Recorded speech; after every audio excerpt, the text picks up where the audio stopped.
The day before the world record, swimming under the ice for a distance of 50 meters, I had to do the rehearsal. I had no goggles on, so my retina, it froze after 35 meters. I couldn't see the hole anymore, and I passed the hole. When I was at like 60 meters, 48 strokes. I got to go back 6 strokes. Going back, and nothing. Scariest moment of your life? Wim Hof, the Iceman. Wim Hof holds 26 Guinness World Records. When you hear someone's climbing Mount Everest in their shorts, you go, what? How's he doing that? Hof set the Guinness World Record for the furthest swim under ice. How is he able to survive? He says it's easy. People think I like the cold too much. I f***ing hate it, man. He ran a full marathon in the desert without a single drop of water. He surpassed what anyone thought the human body was capable of over and over. But behind his incredible ability hides a horrible secret. I lost the love of my life. I met my wife when I was 20, and she was beautiful. She was so extrovert. She talked to everybody, she danced in the park. I called her a butterfly. It was the greatest time of my life, but a shadow came in our life. And that shadow grew larger and larger. And she was drifting away because the darkness took over. She could not live it no more. At 2 o'clock in the morning, she kissed her kids goodbye before jumping from 8 stories down.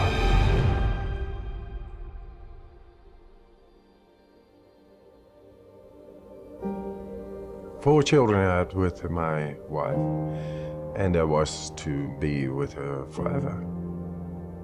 She was the love of my life. It's a black hole within yourself.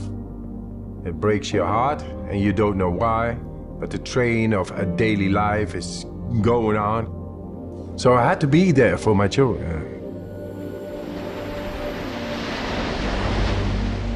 I cried over her body.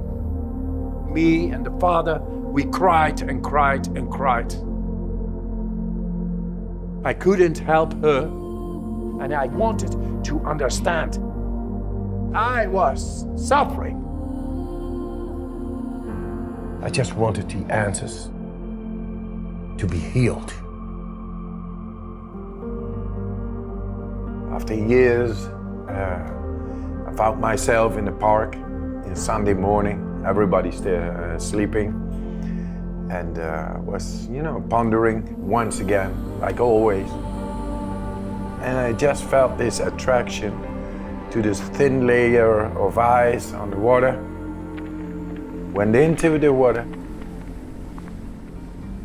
I fell deeply inside. It silenced me.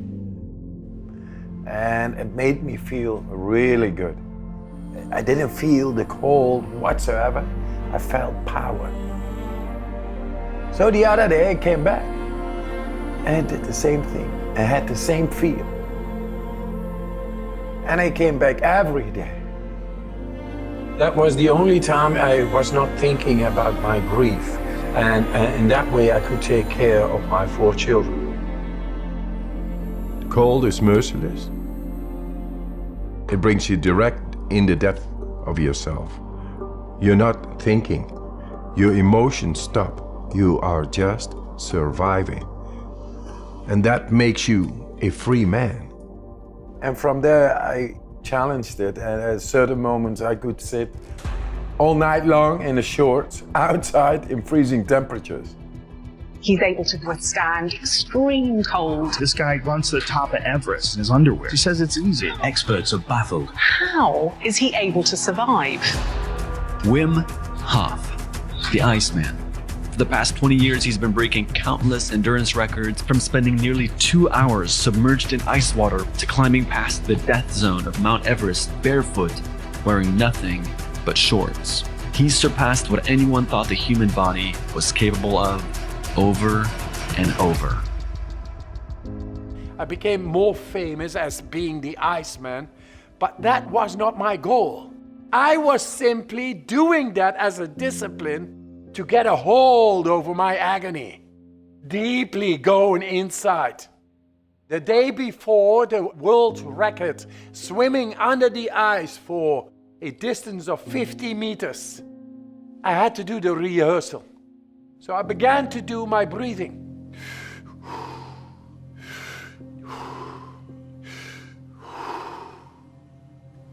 While I was doing this, I went into the water, slowly. Fully immersed up till here, holding the ice with my hands. You say to yourself, I take my last breath. Fully out.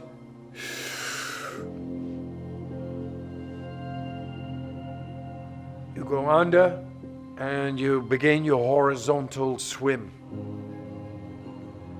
You go, strokes. 3, 4, 5. 1 meter of ice beyond me. Icy cold water. I only count 11, 12, 13. Vision begins to blur. I had no goggles on, so my retina, it froze after 35 meters. I couldn't see the hole anymore. I just went on, instinctively going on, and passed the hole. When I was at like 60 meters,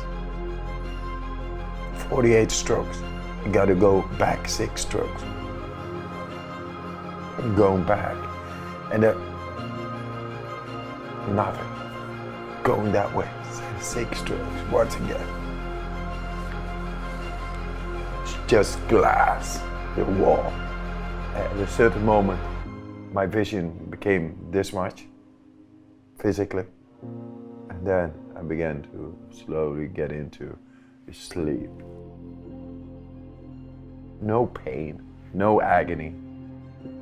It was just shutting down. She was the love of my life. I couldn't help her. I was suffering. At that moment, a diver took me by the ankle, brought me back. I was semi-conscious. Once he got me out, my head.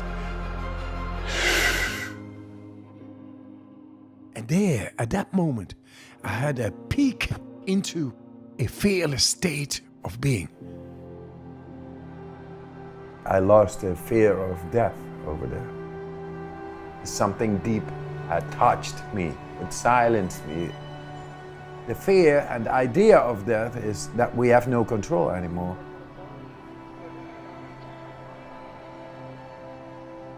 My wife, who took her life, she's still here. Our guardian angel that gave me wings to go on, keep on believing. I couldn't help her, but I can help millions of people. I will show the world and all the people who are suffering how to get out of your grief, how to beat that what causes depression. I think the universe has its ways. Maybe I was chosen to do that. And to help myself, that's one.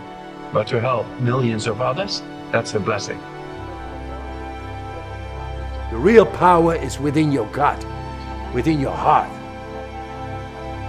What I was doing was impossible, but I was doing it. Everybody has this innate capacity, the power of our mind as a captain of the vessel That's the way nature has built us to be. So let go of the thought that you are not able to do this. You are able to do this. The best is yet to come.